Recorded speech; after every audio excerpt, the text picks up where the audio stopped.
Thanks, Lorena, and welcome everyone. I think I've met, well, I know most people's names, and my name's Bryony Rogers. I'm the Chief Research Officer for the CRC, and I welcome you to our launch of Target as part of the scenario tool today. It's a really exciting milestone for us.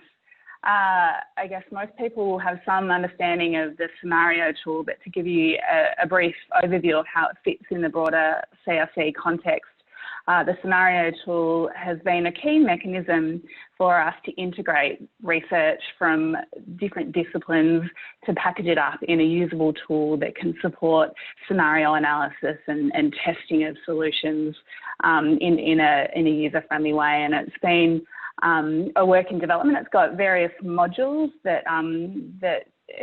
make it up, the ability to develop urban development scenarios. Previously, we've had the land surface temperature module in it, and that's been used over the last 12 months. And today's the launch of Target, which is all about air surface temperature, and so that module integrating into the broader functionality of the scenario tool.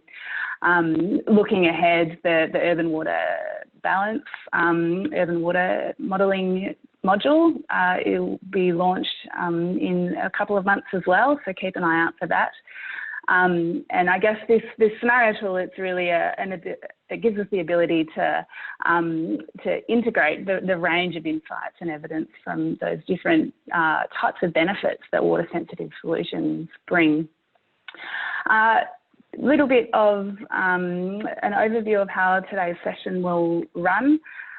We have an excellent lineup of panellists that are going to give very short, sharp contributions about Target and about the scenario tool from their perspective. So we'll be starting with Christian Urick, who's been the lead developer of the scenario tool, who'll be providing an overview of the module and how it's been, the Target module, how it's been integrated into the scenario tool functionality. Then Stephanie Jacobs from Mosaic Insights will be giving a little bit of background into urban heat modelling and providing some context and some insight into the status, I guess, of urban heat research and urban heat modelling and how we've drawn on that as the latest science to build into our modelling capabilities. We'll then have Melissa Bradley. She is our regional manager for South Australia and part of South Australia's water sensitive urban design capacity building program. She'll be talking about the urban heat context for Adelaide, the greening strategies and how the evidence and insights from the scenario tools application are supporting conversations there. And then we'll be hearing from Mark Siebentritt and Luke McPhail. Mark's from Edge Environment and Luke from Water Technology to provide some reflections from an industry user perspective and what you're looking forward to, I guess, about using the scenario tool and this new functionality with Target. And then we'll open up for about 15 minutes, hopefully, if everyone sticks to their short, sharp contributions, about 15 minutes of Q&A panel discussion. So I think that's all I need to cover. Just a reminder to keep your microphones on mute. If you have questions or contributions along the way, please just raise your hand icon or you can type into the chat box. We will try and move through the presentation element fairly quickly and then I guess save the questions till that panel discussion at the end. Anything that I've missed, Lorena? Nope, good to go. Thanks, Bryony. All right. So Dr. Christian Urick is an academic at Monash University and has led the development of the scenario tool. So I'll hand over to you. Yeah, thank you, Bryony, for the introduction. It's quite an exciting day for us, for our development team, to really get the next module to you and make that accessible to everyone. And I've seen quite a few names in the chat as well, so people that have been really testing their tools, stress testing the tool and so on. A big thanks to those as well. That has been really useful for us to improve the quality, and I hope today you're going to see some of that and also when you start using it. And as I said, today we are here to present our work on making target available to the broader CRC community. And we have integrated target in the scenario tool. Now, if you haven't used the scenario tool before, so the aim of the scenario tool is really to allow you to evaluate concepts, designs relatively quickly. So it's kind of that you understand the interaction between urban form, green infrastructure, and how that could influence policy, for example, or on a pre-structural plan of how could you lay out those systems. Now, what do we have? What do you have the capabilities therefore is to look into the assess the multiple benefits of those systems, and obviously heat is a major component into that. And this is where target comes in to really help us to understand what are the contributions of green and blue infrastructure to the urban microclimate. But also what we want to support is really that rapid testing of different ideas and scenario planning as well, so that you can quite quickly explore 10, 20 or more scenarios as well, if you like. The audio is quite catchy. All right, I might go closer to the microphone and see if that helps. We're also supporting collaborative planning. So a lot of the visuals that you have seen and going to see throughout the presentation, it's quite an interactive tool, which provides a good way also to be able to communicate some of the results. And then that should also help you then to provide a much more and robust business case as well for some of the ideas if you want to implement that. Now, to integrate that in the scenario tools, as Brian was mentioning, the scenario tool has quite a range of tools that are working together to really tailor that integrated element of water-sensitive urban design and water-sensitive cities. And one of the important components is here that we can simulate urban development at the urban form. So here's, for example, a business structure plan developed by the scenario tool. So you can put those rough rules in, and it helps to quite rapidly develop those case studies and then change rules, for example, about tree layouts. And you can also do the same to simulate infill development to really understand how the urban form would be changing over time and what the impact might be of that for tree cover loss and other elements there. So it's kind of to give you some base scenarios that they can work with. From there, we can attach different performance assessment models. And if you have used it today, you would have access to the land surface temperature tool, which is quite a simple tool, but gives you a good idea on where your heat island hotspots, for example, so to start to drill into that. And some of that work you can use if you intersect that with the census data, for example, that are available in the scenario tool. You can start to estimate how many people might be affected from extreme heat days, and also how that will play out in future scenarios, and look into some potential adaptation measures for that. Now, from there, we also have the water cycle component that has been mentioned, but this will be the focus in about 2 months when we're releasing that. So this is currently currently under testing. But the main focus today is now target. So target, we had the land surface temperature model in there, but target is really bringing now this element of air temperature and human thermal comfort into it. So at that precinct street level, it's going to give you that information, which is really insightful. Now, based on where does target come from? So we have Kerry here on the call as well. So he was one of the core development team, as well as Ashley, who has developed that in the collaboration between Monash University, Arizona State, as well as Ghent University. So it's quite a collaborative research effort. Target, in a nutshell, has simplified so it has conceptualized and simplified the most important physical processes driving the urban microclimate.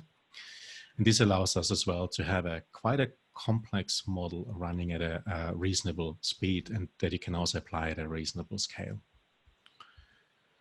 And it gives you now not just a snapshot, but you can actually simulate day and nighttime temperatures with it. So over 3 consecutive days, for example, you get within half-hour intervals, you get how is the temperature changing. And this is really useful to be able to compare it and get those insights. And we have been working on to fully integrate it into the scenario tool. So it really allows you now between the urban form module that we have seen before with the target module, but also with the urban water cycle module, to really look into how all those elements come together. And this allows you now to really easily set up those scenarios. So this is one example where we added a street trees and then see what the impacts of that might be on air temperature. You can start to assess that and human thermal comfort as well. And you can, through the dashboard, then explore that, how that would affect the air temperature over those set consecutive days. We also have it set up that it's set up for all the urban areas in Australia, with access to the closest climate data linked into that as well.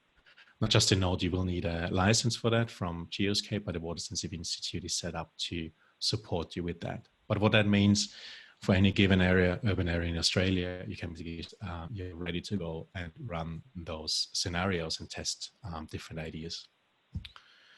But we have also strengthened, based on feedback, the upload of custom data. So if you don't have those licenses, don't have those data, or you want to explore your own scenarios, you can now upload all your own data as well in the tool.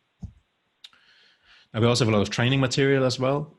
So we run monthly training seminars. So if you want to join us in those, they give you a bit of more background and also hands-on sessions to really help you through the use of the tool and showing interesting applications. And we also have all those as part of the documentation that's accessible.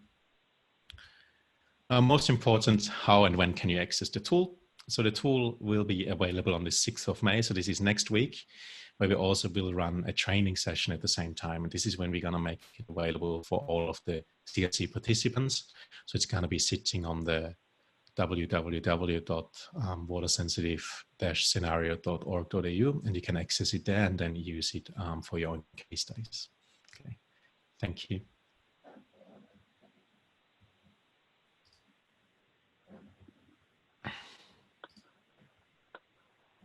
Thanks, Christian. I'll hand straight over to Stephanie Jacobs now from Mosaic Insights to tell us a little bit more about that urban microclimate modelling and research background.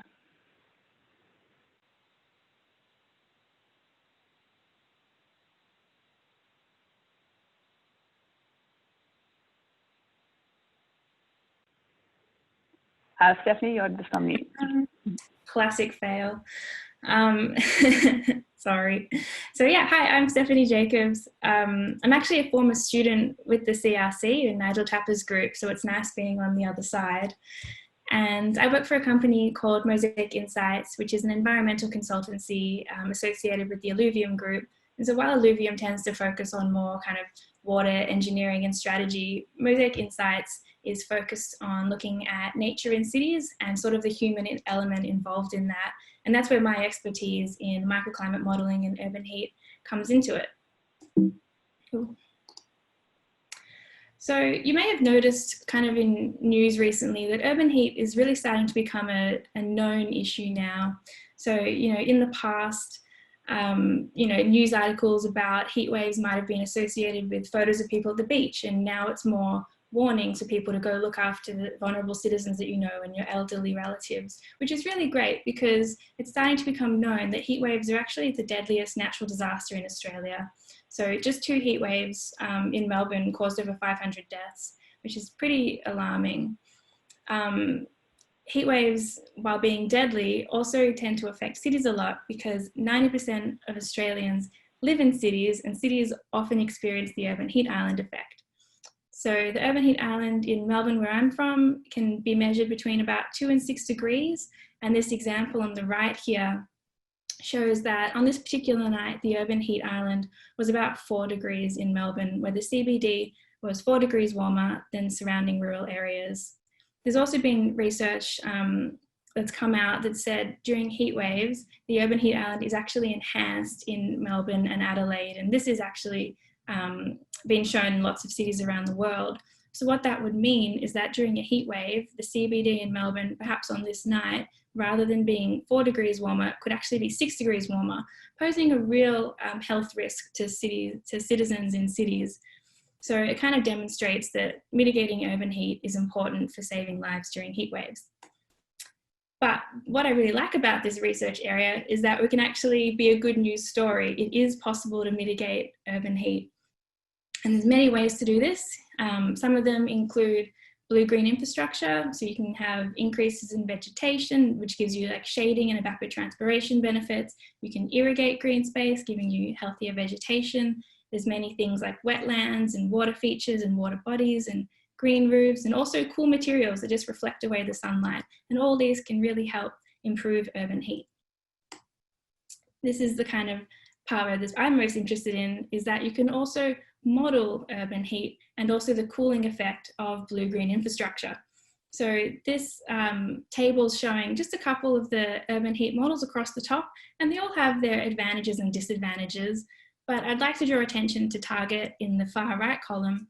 What's exciting about Target is it can act on the complete range of scales. You can go from the street scale to the suburb scale, right up to the city scale. It also has air temperature outputs and human thermal comfort outputs, and it addresses green and blue infrastructure. It's also, as kind of Christian mentioned, it's really fast, which is really great. Some of these other models, you know, are very specialized in what they focus on, or sometimes you need a supercomputer to run and they can be very complicated. So I thought now I would just run through some of the different consulting projects we've done using the target model, just to show you some of the decision making that we've been able to do based on the modeling output. So the first one was looking at citywide cooling benefits for the city of Amaravati in India. This was a joint project with the CRC. So what we were able to do was we were able to look at the business as usual temperature profile across the city, identify the hotspots, and then start to add in some greening scenarios. So we could add in street trees, irrigation, green roofs, and looked at how that changed the temperature. We also looked at how then we could input into the design of this city, because the exciting thing about this is this city doesn't even exist yet. We were able to do the modeling just based on the master plans available and the urban typologies that they'd given us, and we could then provide guidance on how to improve the urban cooling across the city. We've looked at heat mapping across a local government. So this is the city of Maribyrnong in Melbourne. And so we did the modelling of the heat profile on an average summer's day. And so while the weather station would say that the temperature in the map on the left is 25.5 degrees, we can see that the temperature is much higher in quite a few places of the suburb, demonstrating the urban heat island effect. We were then able to add in the effects of climate change at 2030, and also how the population change and future densification would affect the thermal profile, creating a future map of the urban heat island effect for this council. For a water authority, they were interested in channel naturalisation. And so what they had was, we have, you know, an image of the current conditions and we could map that, but then we could take a concept design from a landscape architect and model the temperature profile of that and look at the differences, so we can understand the cooling benefit of channel naturalisation, and that can be helpful for using for, you know, applying for funding for projects like this.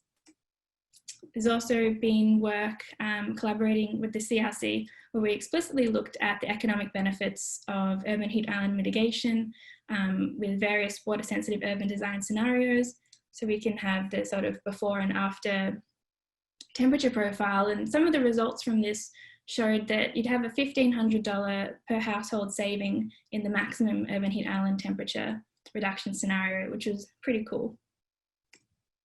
And finally, some of the decision making we've been looking at was looking at kind of understanding the relationship of cooling with the various infrastructure. So there's a development who was asking us kind of what are the rules of urban cooling, and basically they had sort of standard values of, you know, 30% roads, 10% open space, and they wanted to know what levers they had to understand what cooling benefit they'd had. So we looked at the relationship, and what we modelled with Target was increasing the shade along roads, and from that we were able to determine that in the graph on the left there's sort of an efficiency limit from cooling at about 80% tree cover by roads. You wouldn't really go past that. You can also look at the number of heat stress days.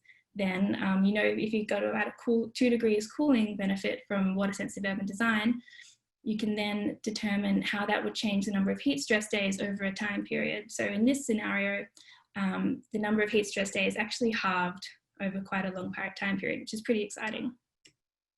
So just to summarize, some of the decision making we've been able to conduct with Target urban heat modelling is quantifying changes in heat stress, determining the best canopy coverage for urban developments, urban cooling design guidance, economic benefits from blue-green infrastructure. And while I haven't discussed it here, you can also make decisions regarding productivity, livability and lifestyle benefits, energy consumptions, and benefits to built infrastructure.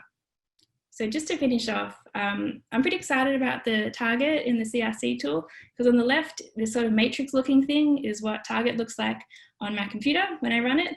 But on the right is the scenario tool. I just, clicked the suburb that I live in and was able to produce a heat profile. And I'm going to start to play with some of those extra scenarios. What would it look like if there's a wetland in the middle of my suburb? I'm excited. So thank you.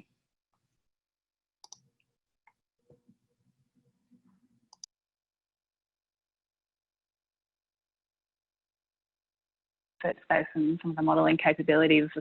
I'll now hand straight over to Melissa Bradley, who will provide some reflection from an Adelaide perspective and how the scenario tool and target is being informing the discussions there. Okay.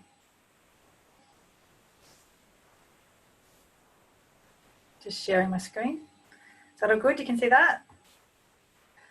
Okay, so I'm just going to give you a bit of a view from South Australia's perspective. We've had experience with the previous version, but and looking forward to the new version. With the heat mapping situation in Adelaide, there's been multiple work done by the likes of Seed Consulting, who are now Edge Environment, who you'll hear from Mark Siebentritt later. But we really understand what's where the key areas to focus, and we know as our city becomes more dense that we need to come up with not only public realm solutions to the heat, but the private realm.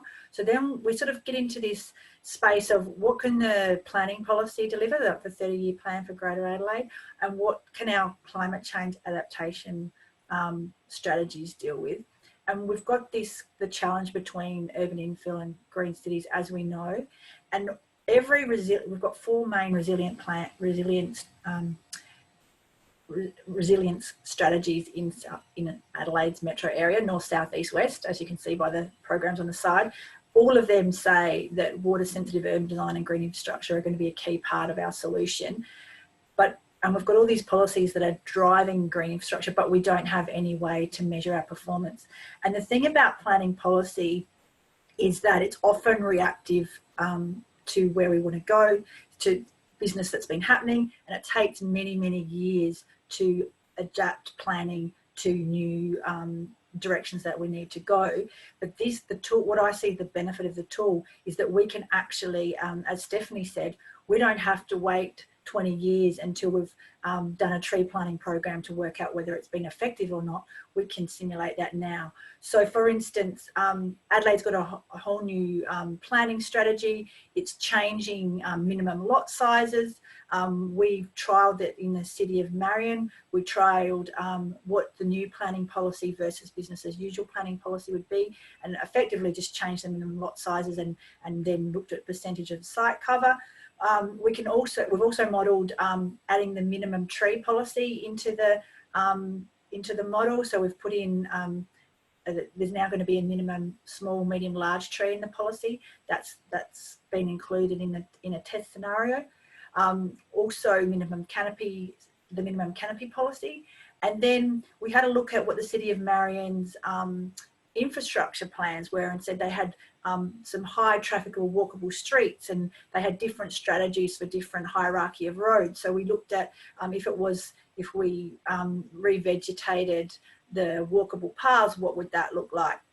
And we looked at a scenario where we did the same as putting this extra tree in every lot, but we also looked at bringing passive irrigation to that. So what would the tree canopy look like, and therefore what would the corresponding benefit in the climate aspect? So we've done that in the land surface temperature, and we're really excited that now Target's going to take that to the next iteration is going to take that to what the ambient temperature is going to be. But the strong benefit that I see is that we can actually road test the planning strategy right now.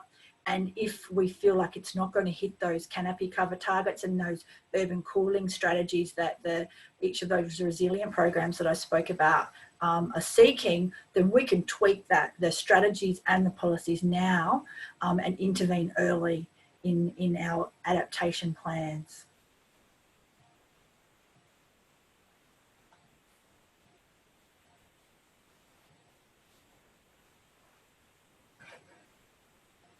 Thanks, Melissa.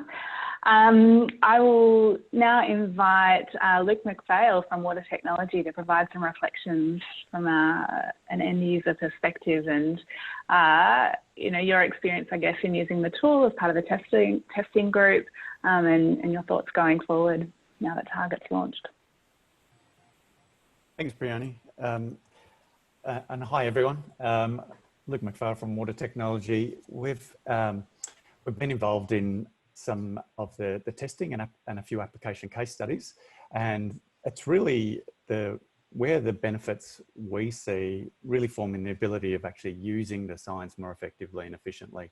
As Stephanie pointed out, there has been a range of tools that help you with understanding urban heat island effect, but most of these tools are either require some pretty serious computing backing, research backing itself, or are quite difficult to actually get access to.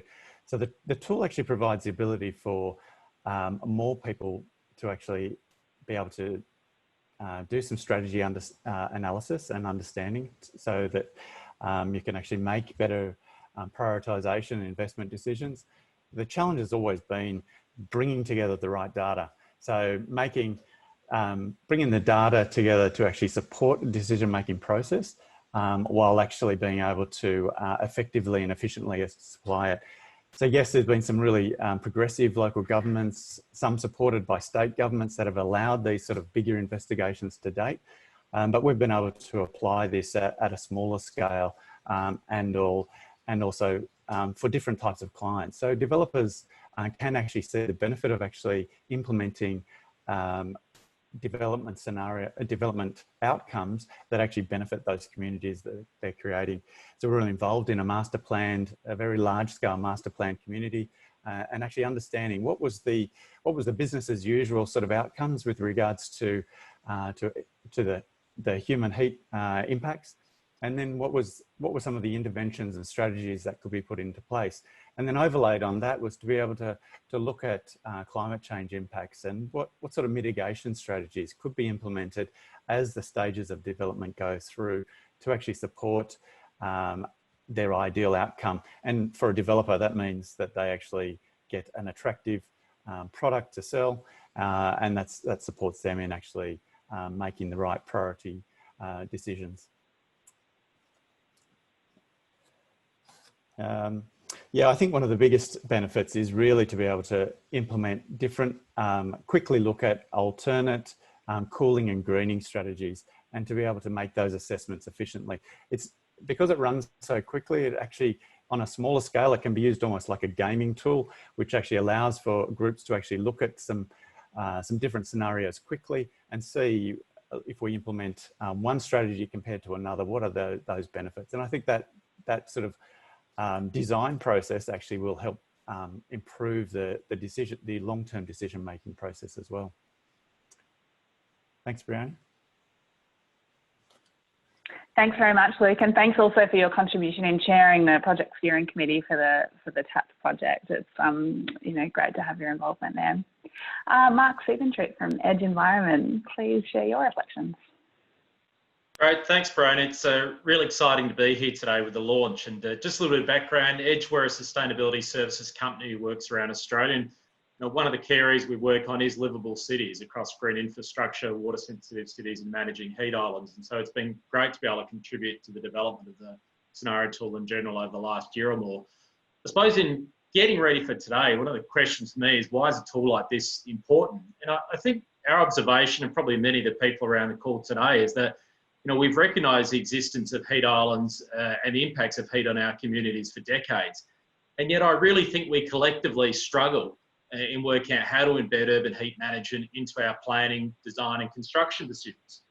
One of the reasons for this is because heat mapping and modelling has really been outside the reach of many organisations. And I think Stephanie identified some of the challenges with previous tools, but from my perspective, there's been cost issues, or there's been technical issues. So it's really been outside the reach. And we've been fortunate to, for example, work with City of Kingston and using the scenario tool, and also looking at a range of other applications at the moment. And one of the things I think that it really brings to the fore is the ability to combine technically rigorous information to be able to support engagement in planning.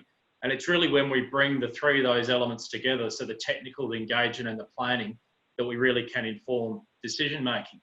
So in terms of the ways that I could see the tool being used in the future, look, there are a whole range of different examples, but just a couple to run through. One of them is understanding the impacts of past development decisions. You know, in the past, we've done a lot of work, I suppose, around putting a plane in the sky, collecting thermal imagery, really quite expensive in understanding where heat islands exist, but the ability to use a tool like this to understand where heat islands exist, but also what's driving urban heat. It really can help reduce costs, but also important from a capacity building and training perspective. But I think also one of the most exciting areas is the role of the tool kit moving forward in influencing development planning decisions, particularly at a precinct scale. So our ability to go in, and we've heard a couple of speakers talk about, running multiple scenarios, or Luke said, looking at gaming options, is to be able to look at a new development and look at what are the different ways that it may develop through time, and then be able to work with a whole range of key stakeholders to determine the best outcomes for community and industry in general. And then I think the third point, which is just really recapping a little bit on that application mentioned for the City of Kingston, is it really provides some of the technical rigor and background for what is general development strategies and plans. So just in summary, I really think we're at a point where there's a growing need to move from understanding heat in our cities to managing it through better planning, design and construction decisions. And there's been a big gap in the past, but really with the functionality of this tool, I think we're creating an opportunity for a bit of a step change in how we create cool cities in Australia. So it's a really, really exciting time to be a part of this getting launched today. Thanks, Bronnie. Thanks very much, Mark. And it's it's a very enthusiastic point to finish the presentation part of today's session. This can be a game changer in terms of the ability to be able to quantify the urban heat costs and benefits to really inform business case development and planning decisions. Then we're, really at a place to bring the water sensitive city vision to implementation. So we're now at the stage of opening up for questions.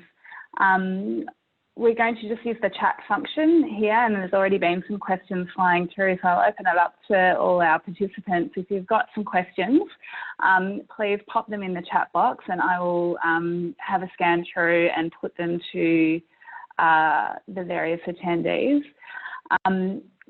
Let's see.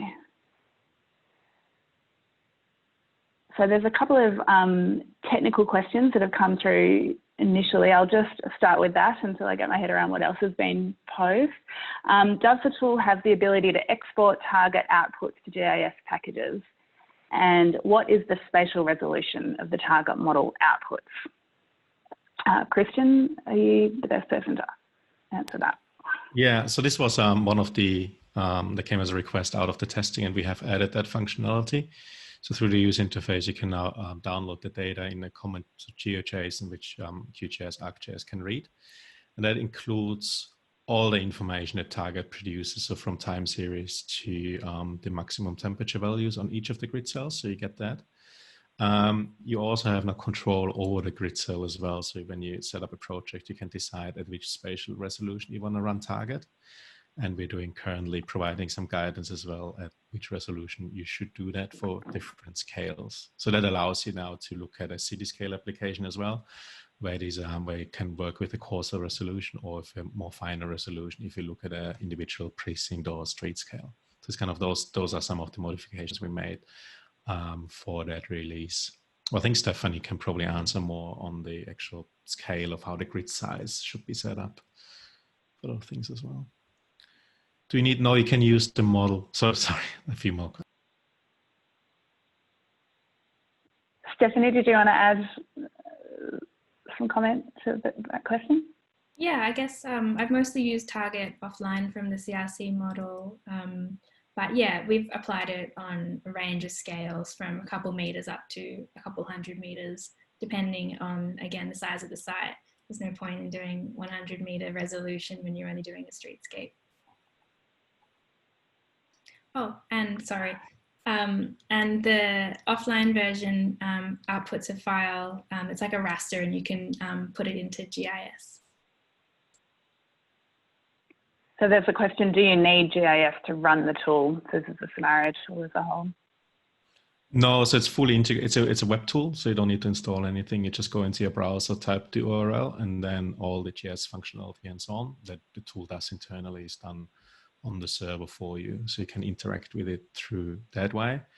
There are also then more specialized cases where you can use Python to extend some of the functionality to integrate it more with the GIS systems, but you don't need to have any computational power or anything on your end. You don't need to install a software. You can just use your browser to do that.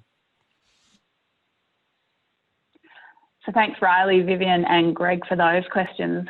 Mining Island has reflected that this will be really useful for developers as we draft planning requirements and development conditions for the Upper Mary Creek subcatchment of Melbourne.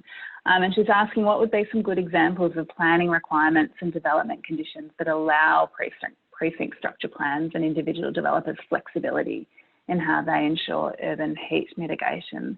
So perhaps Melissa or Luke or Mark, if you've got some ideas and thoughts on that one. I can just start by saying that at the moment, the way that it was used here was looked at minimum lot sizes and then site coverages allowed under the new planning design code. So we know what the minimum landscape areas were, we know what the minimum lot sizes were. So that was part of what drove what we were doing. But I also think, obviously site coverage is key. So, you know, implementing that and making sure that we, you know, show the benefit of reduced site coverage, because, you know, that site coverage is one of the things that basically precludes a lot of these green infrastructure and WSC outcomes. And then looking at design. So that's influencing how we design. It's not just what site coverage we have, but how we build that opens up that. I think, Bryony, the other thing I'd add in there is the importance of really thinking through how you design your scenarios. So it's such a powerful tool, but really for users allocating the right amount of time up front to work out, well, what are the sort of things you really want to test? What's the, I suppose, the size of the lot you want to look at, but what are the different sort of landscape features you want to test? To me, that's really important, getting the most out of it.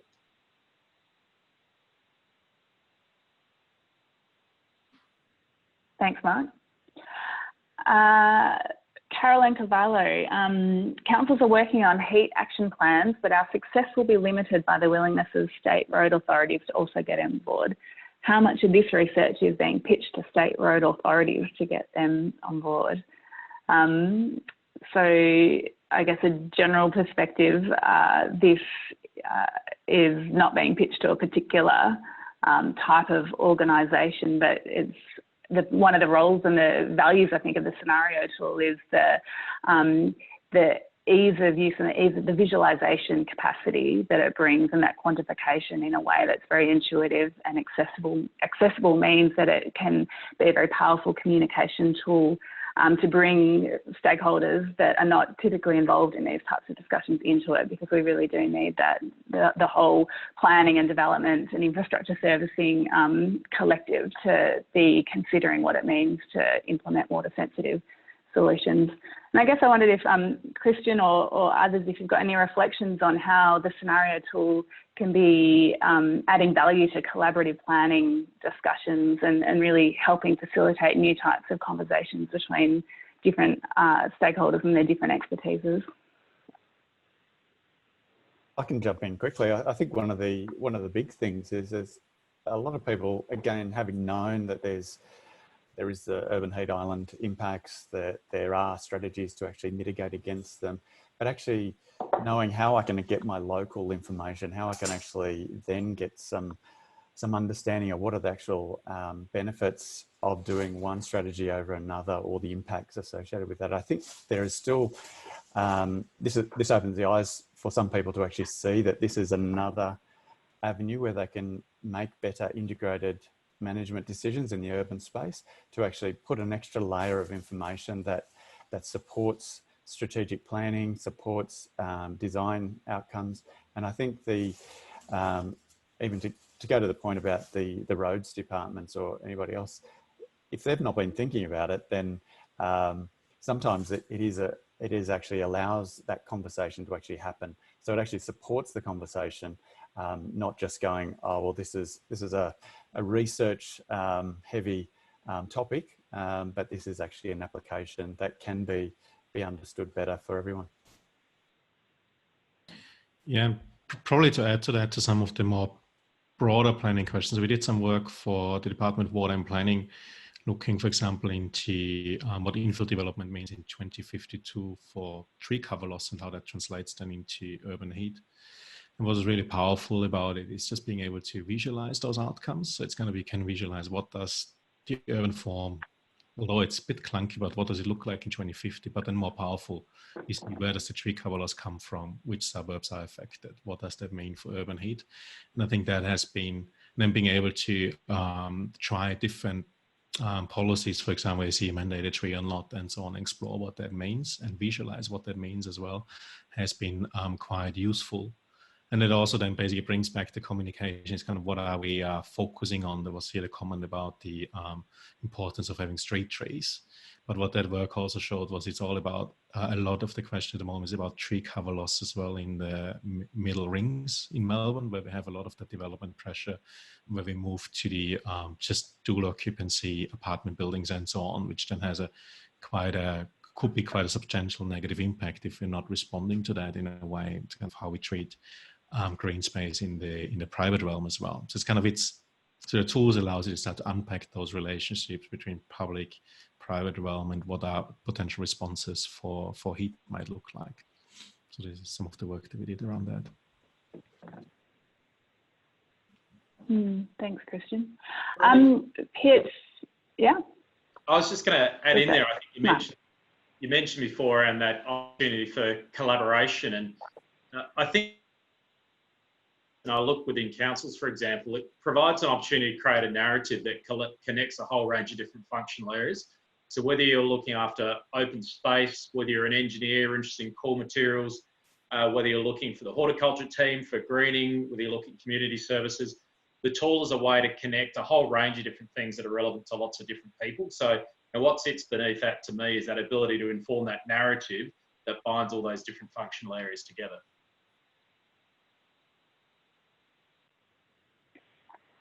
Yeah, and we know that is the value proposition of a water-sensitive city approach. It's not a single objective outcome. It's all those different benefits layered on top of each other that make this, the direction that we know we need to head. Philip, sorry, I can't remember how to pronounce your name. I think you've now got your microphone unmuted, and you run the Queensland Water Modelling Network. And we wondered if you had any reflections from your perspective and having that oversight of modelling capabilities in the water space. Yeah, I really liked Mark's comment about how we're moving from understanding to management action. And I suppose what really is a nice hook there is, what does it actually mean for the different players? Like at a household level, what's this actually mean in terms of the cost to run your house? Or if you're a developer, what are the brownie points you get from doing, an urban heat reduction sort of strategy?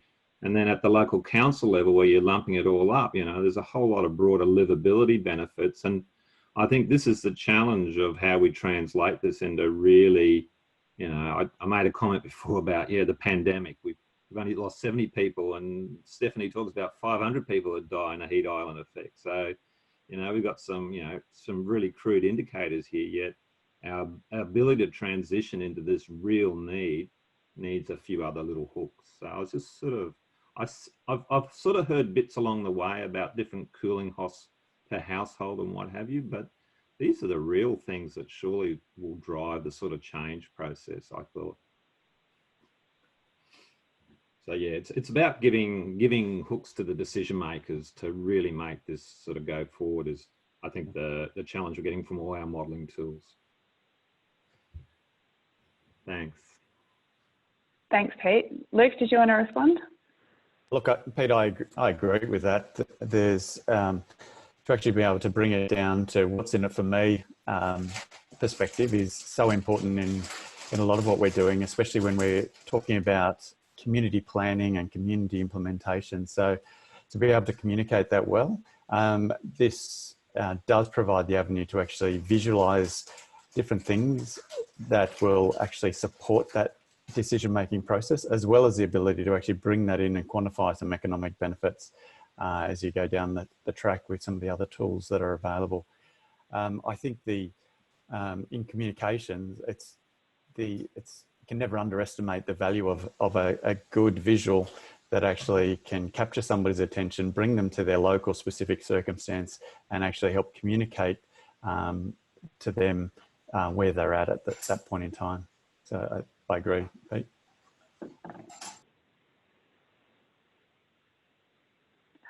There's another technical question around how humidity is accounted for in Target from Chris Manning in Townsville. Steph or Christian? Steph knows probably more about how that's implemented in detail. Yeah, and also Kerry's responded in the chat, which is great, but it's the model doesn't calculate humidity. That's humidity in the models from the forcing weather data. So when it's calculating human thermal comfort, it's using humidity and wind speed from the inputting meteorological data. And the kind of changes in thermal comfort are calculated through changes in the temperature and changes in the mean radiant temperature. Great, thank you. I'm conscious of the time. There's just a comment or a suggestion from Ray Beaton at the end there. It would be good to link the technical benefits with the economic benefits via the economic tool of the CRC. So just, I guess, as some closing reflections, that is one of the directions as the CRC enters its coming up to its final 12 months. One of the challenges we've set ourselves is to really be able to pull together the different tools that we've developed and to be able to provide the framework and the guidance around how the application of the different tools really helps to tell this integrated story and build the business case and the narrative to support water sensitivity as a direction and a strategy and particular developments. And it is about integrating the technical analyses with the economic analyses and aligning that with the broader strategic vision, and then being able to illustrate what the implementation pathways will be as well. So that integrated thinking, now's the time for that integrated thinking to really bring all the pieces together, and the scenario tool is one of those key central tools that will help us to do that. Look, we've got 1 minute to go. Just a reminder that we do have a training session on Wednesday next week. So you'll be walked through, some hands-on practice, I guess, and introduced to how the tool works. There'll be follow-up emails with instructions on how to register for that training session. And the team welcomes any follow-up questions and interest.